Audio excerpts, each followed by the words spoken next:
সাহাবীদেরকে নিয়ে যুদ্ধ যখন শুরু করে, কিন্তু দেখা যায় ঘন্টার পর ঘন্টা পড়ে যায়, কিন্তু দেখা হলো মুসলমানরা জয়ী হয় না, পরাজয় হয় না, কাফিররা জয়ী হয় না, পরাজয় হয় না।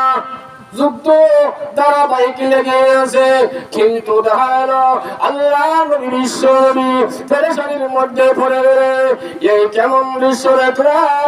হয়তো মুসলমান জিতবে, না হইলে ভাগবে, হয়তো কাফিররা জিতবে আর না হয় ভাগবে, হয়তো জয় নাইলে পরাজয়। এরকম ঠিক কিনা? খেলার মাঠও গেলে তো কেউ জিতে কেউ হারে, যেরকম ঠিক না? কিন্তু এখন দেখা যায় কেউ জিতেও না হারেও না, কেউ কেউ কাছে হার মানতেছে না, যুদ্ধ লেগেই আছে, লেগেই আছে। এক পর্যায়ে দেখা গেল রাসূল বলেন, ও সাহাবীরা, কে কোন আমলের মধ্যে ব্যতিক্রম ধরাইছো একটু বুঝতে চাই। এমনি করে একজন সাহাবী দৌড়াইয়া রাসূলের সামনে বলে, যুদ্ধের ব্যস্ততার কারণে আমরা আপনার সুন্নত মিসওয়াকের আমল ভুলে গিয়েছি, মিসওয়াক ছাড়াই নামাজ শুরু করেছি। এই কারণে আমার মনে হয় আল্লাহ আমাদের উপরে নারাজ হয়ে গেছে। ইতিমধ্যে আমি সাহাবীরা, তোমরা আর দেরি করো না, মিসওয়াকের আমল শুরু করে দাও। সাহাবীরা গাছের ছোট ছোট ডাল পায়রা যখন মিসওয়াক শুরু করে দিয়েছে, মহান আল্লাহ রাব্বুল আলামিন তার অসীম কুদরতের দ্বারা ওই গাছের ছোট ছোট ডালকে বড় বড় গাছের আকৃতি করে দিয়েছে। সুবহানাল্লাহ, আতজুলে ফন্না সুবহানাল্লাহ, সুবহানাল্লাহ। কাফিররা দেখতে হয়, বাবা রে বাবা, যে বড় বড় গাছ লইয়া ব্রাশ করতেছে, নাস্তার না জানি কি পরিমাণ লাগে। এই মুসলমানদের খিদা লাগছে, আজকে যদি ধরতে হয় তাহলে কি দাঁড়াইব? এমনি সকলেই দৌড়িয়া পলায়ন করছে, কাফিররা ভাগ্যে গেছে, মুসলমান জয়লাভ করছে।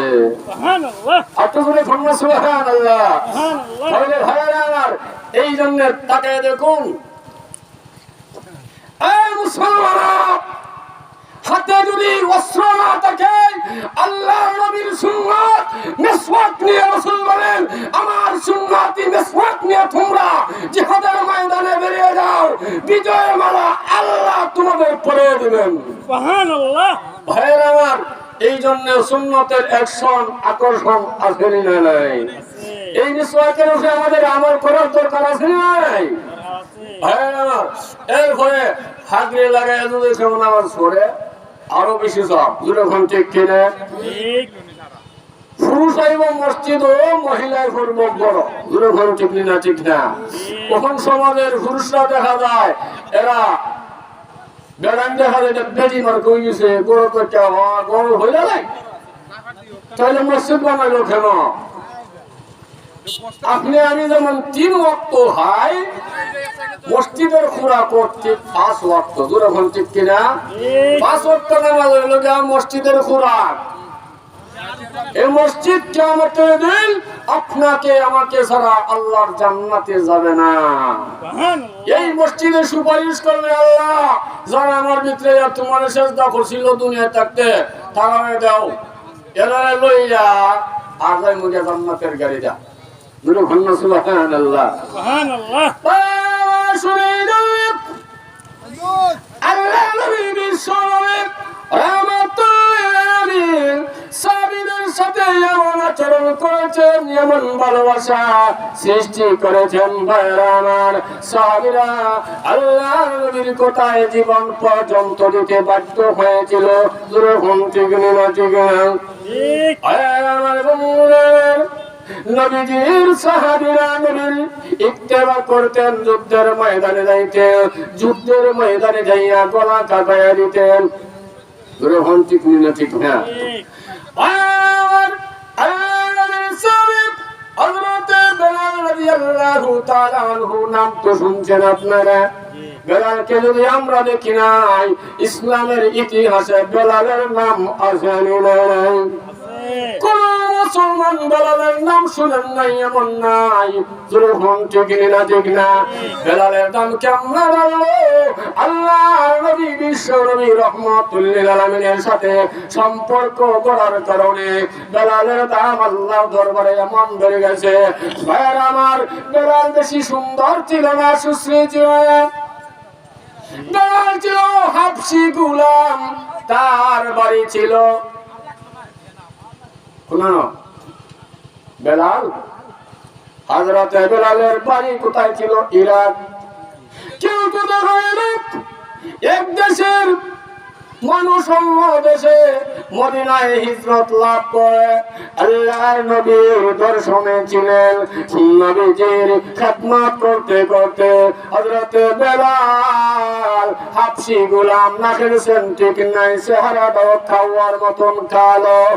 ওই চেহারা এত চেহারা, কুচরি চেহারা, এত বিশ্রী চেহারা, দাঁতটাও ফাট ফাট, এরপরে নাকটাও ফেসা মোটা, শক্ত তেমন জুট নাই, বিরিঙ্গি মার্কা, ফাউটাও মরিল, ফাড়া হইল রেল লাইনের মতন ফাড়া, বডিরও কোনো মিলমাল নাই। কিন্তু দেখা গেল আল্লাহ নবী বিশ্ব নবী রহমাতুল লিল আলামিনের ভালোবাসায় হযরত বেলালের এত সম্মান মর্যাদা হয়ে গেল।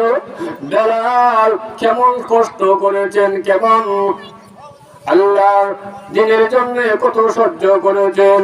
ভাই আমার, আমার ইসলামের ইতিহাস সাক্ষী দেয়, বেলালকে উমাইয়া ইবনে খালদ মরুভূমির জমিনে পালাইছে। লা ইলাহা ইল্লাল্লাহ পড়ার কারণে বেলালকে মরুভূমির ময়দানে জমিনে পালাইয়া, মরুভূমির ময়দানে পালাইয়া বেলালের বুকের মধ্যে বিরাট প্রস্তর খণ্ড পাথর রাখলো বুকের মধ্যে। সূর্যের দিকে তাকাইয়া বেলালকে বলল, বেলাল এখনো সময় আছে, লা ইলাহা ইল্লাল্লাহ ছেড়ে দে। নাউযুবিল্লাহ বলবেন না?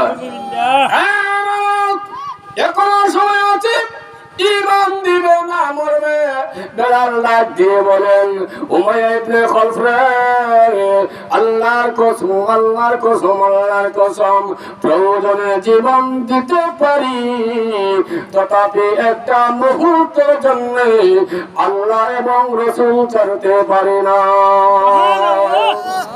হযরত বেলাল রাদিয়াল্লাহু তাআলা আনহু এইভাবে নির্যাতন সহ্য করতে লাগলেন।